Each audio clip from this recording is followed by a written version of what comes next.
In our last episode, we spent a peaceful evening in a beautiful remote Anchorage. Can you see the moonlight on the water?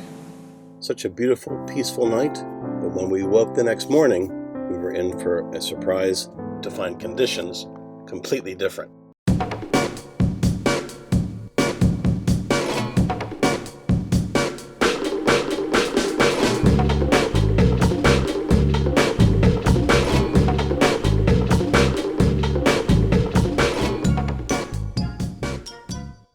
You all right? Right this second? Yeah. We're safe, right? Yeah. So I'll do my freak out later. It was upsetting, stressful. One of the main problems was that the current was so strong, it was actually pushing the boat away from the direction that I needed to keep it in order to retrieve the anchor. For when you retrieve an anchor, you have to line it up so the slack is off and you can just pull it up easily. But if the boat is not lined up, then there's a force and a tension, the anchor is still set, and you can't really do much until you can maneuver the boat to be able to position it correctly to be able to retrieve the anchor. And the wind, the waves, the current made that impossible.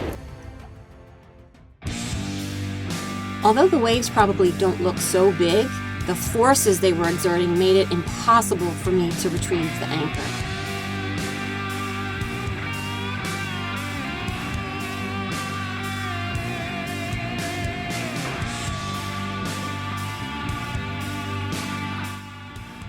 There was 60 feet of chain, and I could pull it up about 20 feet at a time, but then the current would overcome the engine, and then I had to let the rest of the chain go back out again. Then he told me to come back to the cockpit and wait for the waves to settle. The waves didn't settle, so Vin had to come up, and he quickly pulled all the 60 feet of chain in by hand.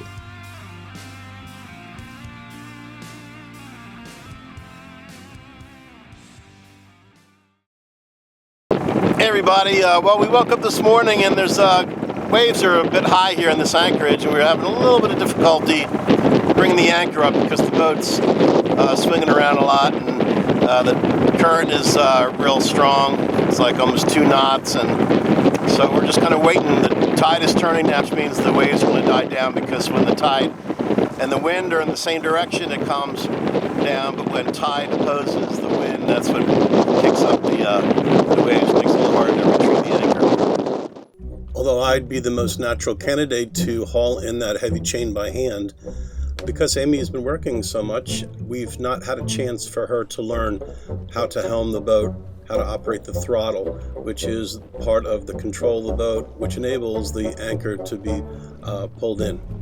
In this case, even if I did have an experienced helmsman trying to control the boat, the current was so swift and the waves exerted such a force that it would have been difficult for anyone to haul all that chain in.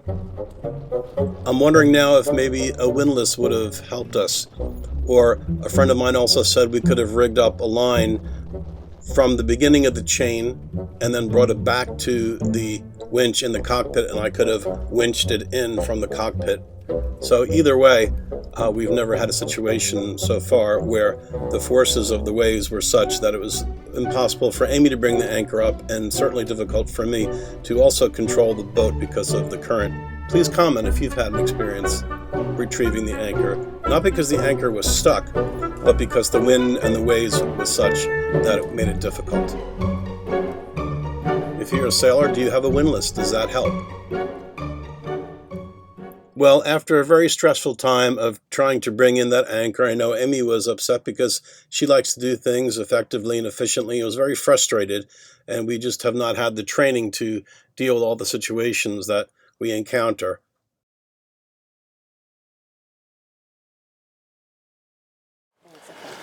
So we finally got the anchor up, but then I lost steerage. I tried to steer away, and the steering was completely broken, non-functional.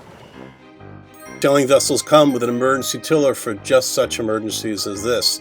The emergency tiller fits right onto the rudder itself, and then the helmsman can steer to safety. Our emergency tiller, however, is located in the rear stateroom. What compass point should I turn the handle? What did you say? I can't hear you. Did you say 160 south? Okay, 160 south. Oh, I can barely watch this thing.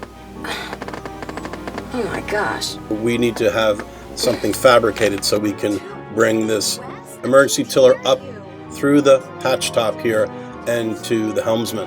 So we kept trying it. We're going round and round and round and heading out to deeper water. So instead I just dropped the anchor and we called Towboat USA. So we're waiting here to get towed back to the marina. While we were waiting for rescue, we reviewed what went wrong. But at least we're safe for now. Because basically, when we were time to pull anchor, the current and the tides were in such a fashion that it made a lot of high waves and it made retrieving the anchor really difficult. So once we finally were able to get the anchor up, we tried to steer the boat away from the anchorage and it wouldn't steer. So it looked like we lost steering. We tried to do some maneuvers and just didn't have steering. So we had to drop the anchor again. And thankfully, we're still here in the creek, so we're out of the main channel. All right, well, what this also shows me is there's just, we don't have the time.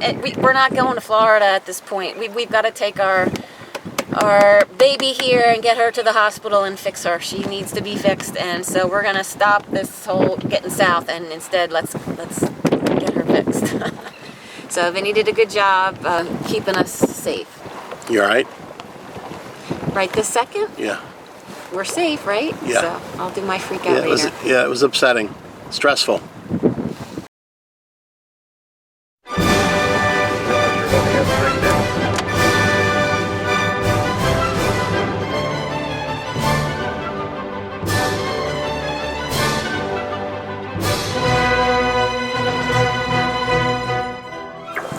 Hey everybody, well we're getting towed back in by Boat US. We had a good day yesterday, today not so good, but I guess any day that you get back to dockage without hurting anybody or yourself and not hurting any boats is a good day on the water. But we've got some things to discuss and some things that we need to take care of on this boat. And we'll talk to you more about it in a minute.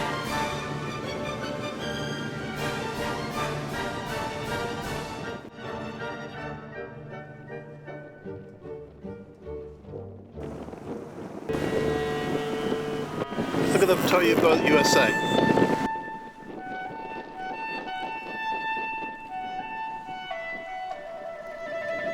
Thanks everybody, thanks again. Thank you.